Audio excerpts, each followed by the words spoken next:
మదనపల్లిలో ఫైళ్ల దహనం కేసులో పెద్దిరెడ్డిని అరెస్ట్ చేయాలనుకున్నారు, మిథున్ రెడ్డిని అరెస్ట్ చేయాలనుకున్నారు, అట్లాగే వైఎస్ఆర్ కాంగ్రెస్ పార్టీ నాయకులందరినీ అరెస్ట్ చేయాలనుకున్నారు.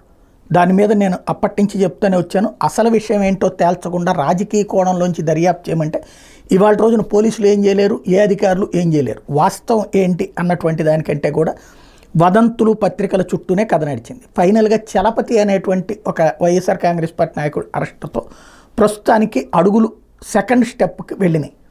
ఇది ఇక్కడతో ఆగుతుందా, నెక్స్ట్ ఏమవుతుందనే తెలియాలి. ఏంటి అంటే ఫైళ్ళు ఇంతకుముందు కూడా చెప్పుకున్నట్టు ఫైలు ఆఫీసులో ఉంటే ప్రయోజనం తప్పించి తగలబెడితే ఎవరికి ప్రయోజనం లేదు. ఎందుకంటే తను ఒక భూమి తీసుకుంటే ఆ భూమికి సంబంధించిన డాక్యుమెంట్ ఆఫీసులో కూడా ఉండాలి, అప్పుడు కదా ప్రయోజనం.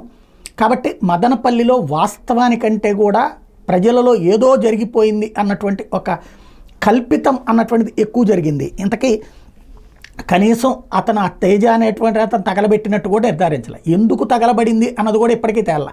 ఇంకో వారం 10 రోజులకు ఫోరెన్సిక్ రిపోర్ట్ వస్తే కానీ స్పష్టత రానటువంటి పరిస్థితి. ప్రస్తుతానికైతే వైసీపీ వాళ్ళే చేయించారన్నట్టుగా చలపతిని అరెస్ట్ చేయడం ద్వారా కథ నడిపించే ప్రయత్నం జరుగుతోంది.